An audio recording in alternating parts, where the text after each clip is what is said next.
Raphael from the Washington, D.C. area, and he wants to talk to us tonight about the Israel and Gaza situation. Hey guys, good evening. Hey, Raphael, go ahead with your thoughts. So I heard the other night on the podcast, I heard you talking about Israel-Gaza situation. I just wanted to weigh in on it. We could discuss the whole politics and everything like that. I don't know if the radio is such a good forum in a few minutes to do that, but I did want to. It's a really long, complicated, thing, and it's easy to get on one side or the other. They did this, and that's bad. Absolutely. So what I'd like to do is maybe just give some insights, a little bit of preface. I'm a Free State Project participant. I use Bitcoins, own Bitcoins. I drink BuzzBox coffee every day. We're not going to be nice to you just because of all this. No, but I just want to establish a little bit of, before people start labeling me a neocon or whatever, I did want to just throw that out there. But in this situation, I also served in the Israel Defense Force several years ago.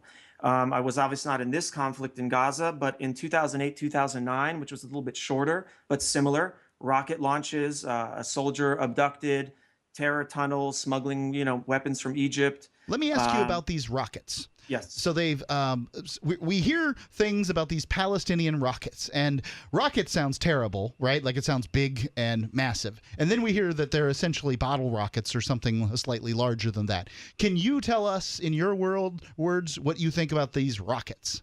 Yes. So they are rockets. Well, there are two. There are these kind of homegrown ones that they take cement that was intended for building houses and infrastructure. That's why they can't have cement.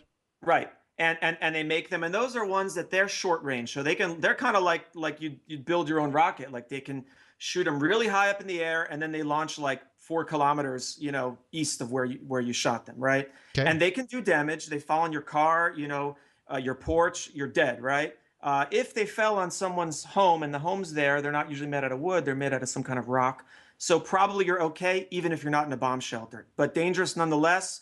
And, you got your kids in the playground, you're going to put them in the bomb shelter. So it's essentially like a rocket-powered trebuchet. I mean, it's like they could do the same thing if they had a catapult. Yes. Okay. Yeah, that's fair. And those are difficult to shoot down by Israel because this Iron Dome and Patriot missiles, really the Iron Dome, you really don't have a lot of time to react. I mean, it doesn't have like a heat signal that much, and it just up and down. And it's like you said, it's like throwing a rock. It's throwing big rocks. Throwing a big rock, dangerous. But you're right. But how many dead people have occurred from these big rocks? Can't be very many. I'll tell you, I don't know the exact number, but it's not very many. However, those are the short range. They're not even rocket. They're like mortars. They're like tank, whatever. But there are medium and long range rockets that come from Iran.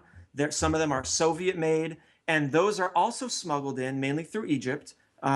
Sometimes they've had things where they find them like having a fishing boat that kind of, just drops off these bags, and they send divers to go and bring them. Sure. And those are, I mean, I'm not saying they're the most high tech, US rockets in the world, but those are legit Iranian, Russian missiles. And, just like a Kalashnikov might not be as good as an M16, but, it's pretty darn close. What's the percentage of when these rockets is it 100 to 100 flying rocks to every really awesome rocket that they've got there? I mean, as far as I'm concerned, these are top of the line. It doesn't have to be U.S. made for me. I'm going to go out on a limb and say maybe it's one like Iranian like rocket to 10 mortars or something, but I don't know, and I bet you could probably find that out just from statistics. I mean, I don't think anyone's trying to hide that info. Okay. But and then when in the past when Lebanon has shot from the north, those are always the rockets from Hezbollah and North Korea they come from. So that's just kind of a distinction. So it is a real threat, and I wanted to also clarify, having been in Gaza, that every soldier that, every time they go to a house and maybe, if 5 civilians die, I really believe, from my vantage point, having been on the ground and lived in the country, that Israel does try everything they can to mitigate that. I also will tell you that every single one of those, we could have bombed it with an airplane or a helicopter. And the only reason the soldiers even went there is so that it's 5 civilians and not 50 civilians. I also have seen, and they have it on the news, that the Hamas is storing the missiles and grenade launchers and everything in the schools, in the UN buildings, in the mosques, in the hospitals. The the headquarters of Hamas is actually in the basement right now of one of the main hospitals in Gaza. Well, Now, let me ask you this. So, here's what I'm thinking. If I'm running the, I don't know, the Quaker school in Ramallah, right? I'm thinking I'm not going to let Hamas put any of their stuff in my school because I might become a target. Well, yeah, but it's all corrupt there. I mean, for instance, the UNRWA, I believe it's the relief organization of the UN. The one for the Palestinians is the largest in the world, more than the Rwandan one, more than all these other ones that they have.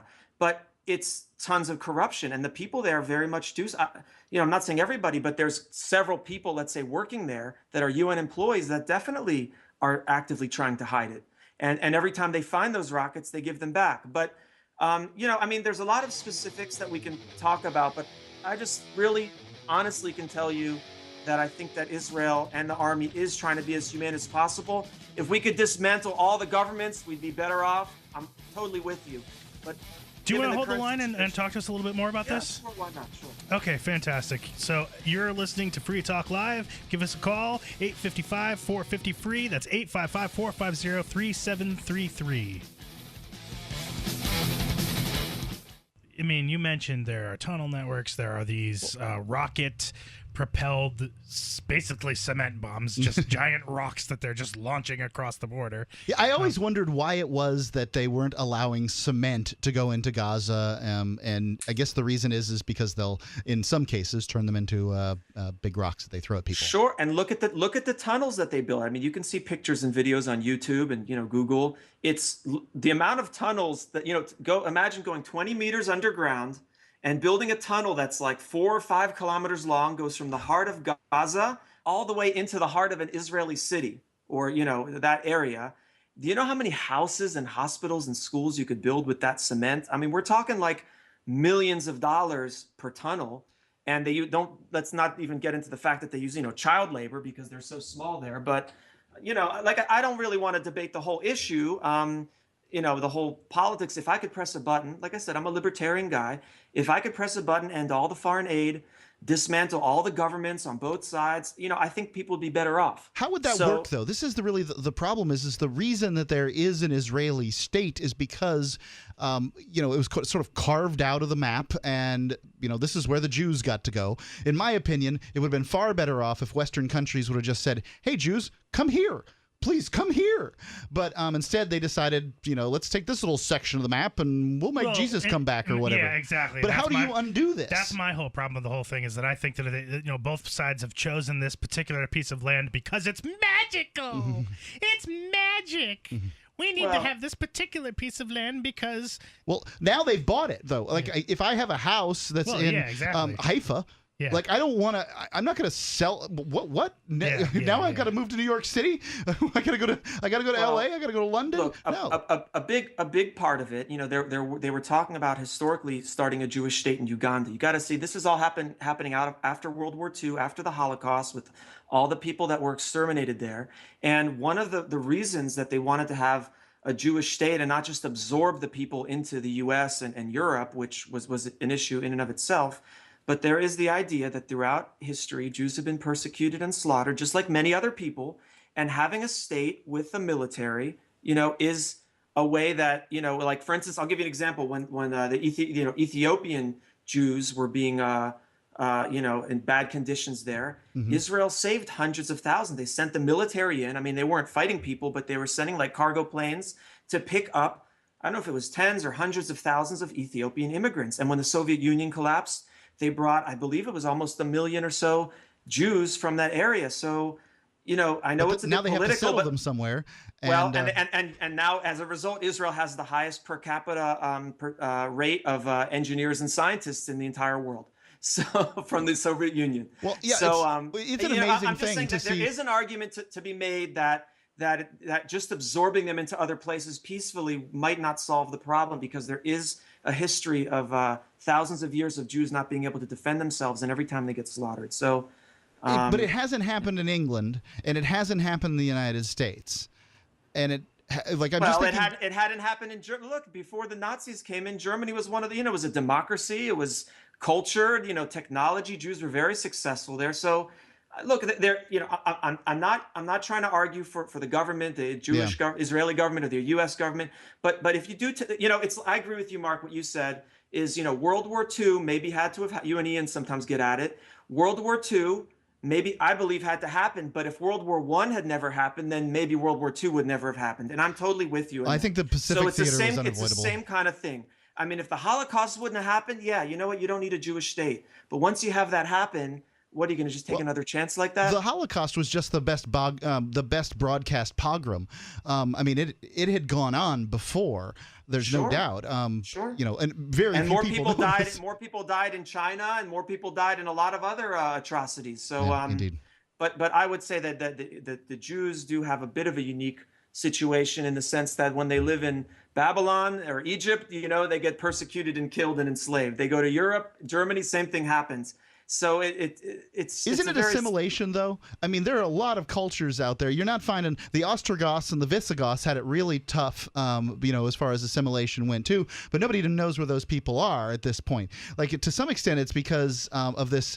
One thing we can find with like Jews and Greeks here in the United States is that they don't want to date outside of ethnicity, and it's because they have this thousands of years. At least with Jews, they've got this thousands of years of thing behind it. It's like you got to stay with Jews because that's better. And if it was just assimilated, wouldn't it be better for everybody? Well, I think plenty of Jews are assimilating, but I'm not really, I'm not even such a religious person. I don't even want to go down that line. My whole point in calling was just saying it's not as immoral as a lot of the people in the liberty community think. I think people get confused. They see free Gaza, free Palestine, and they think it's free, it's like Occupy or some freedom issue. I kind of feel like I have this whole feeling of immorality on both sides because of, uses of eminent domain, people, just trying to fight over this chunk of land because originally, some folks thought that it was magic. And so I kind of, I don't see morality coming out of either side of this issue. But the morality in the sense where they say, well, how many civilians were killed on this side? How many civilians were killed on that side? I don't think that those arguments have weight. I think. Why is that? Because at this point, I think it's like six times the Palestinians have been killed as all Jews in the last several weeks. In World War II, 20 times more German civilians were killed than Allied civilians or British civilians or something like that. So, I just don't think that carries weight. I do really feel terrible for all the people that are dying. I know it sounds cliched, but I really do, and I believe that Israel does, and I really even believe that the Israeli government does. And I agree with your definition of government. It's the most successful criminal gang in any given territory. Dismantle them all, as far as I'm concerned. But I don't think that you can compare the Israeli government to Hamas. And I even, get out of Iraq, Afghanistan. I'm all with you. Israel's a bit more different in the sense that the proximity is so close. It's smaller than New Jersey. You can YouTube. There's a YouTube video called like Hamas first-person shooter, or Hamas Call of Duty, and they put this camera on their helmet, and you see them like digging. They pop out all of a sudden in Israeli territory and like charge these people. They're like in their underwear, and they start shooting them with rocket launchers and Kalashnikovs. Or M16s, I forget, and then run up to him and start banging him on the head with the gun. So, I mean, this isn't Afghanistan, like Ron Paul says, we just marched in, we can just march out. It's not quite the same. I wish it were, but it just isn't. And I feel the liberty community takes an overwhelming, either they say screw them all, or they take a side of the Gaza, the Hamas, let's say. And I really think that most Israelis do want peace. I don't know if I could say the same about those in Gaza, from my opinion. The West Bank is another story, though. I think most of those people do want peace, and I think peace is achievable in that area. Got someone here who's calling in specifically to ask you a question. That's James from Arizona. So, James, are you there? Wait. Reminds me of Life is Beautiful, but I almost forgot my question to Mark. A comedian had a comedy scene in Auschwitz. It was very funny, but he was Jewish, so he was entitled to make a joke out of it. The movie lives up to the 5 stars. I think it won Best Picture. Anyway, about 15 years ago. Anyway, Mark, I'm still tripping about how you had this most important point about how Switzerland has never been attacked by Hamas, Hezbollah, or any political organization of a certain religiosity and of the full extreme. Switzerland was never invaded by was the only country in Europe that wasn't. I was also not ever invaded by Germany. Just like the reason the Jewish people assimilated just very well in Germany, and you can still see gravestones with Steen and Witt right next to each other on the same gravestone that weren't desecrated. My point is, at the same time that all that crap was going down in the 30s, the people in Palestine today, their ancestors were rooting for the Germans in all over Europe, and they wished that Auschwitz had never been closed until they achieved the final solution. That's all I got for you. Those are the only thoughts I have for you tonight, except for the question for Johnson. Quick. Well, wait a second. I want to address that. I thought that the animosity in the whole Israel-Palestinian area didn't really come to a head until after World War II. I didn't. No, my point is the Palestinians that were there before World War II didn't like the Jews that were there before World War II, and certainly didn't like the Jews that came in after World War II, and certainly didn't. It only compounded this. Jews have gotten along in Muslim countries for a long time, and things have been sort of fine. I know that. Their leadership is the problem. Hamas, Hezbollah. But Hamas is new. Political organizations you call them, they're the problem. Not the Palestinians, but I'm just saying that the Jews assimilated just fine with people that didn't want to kill them.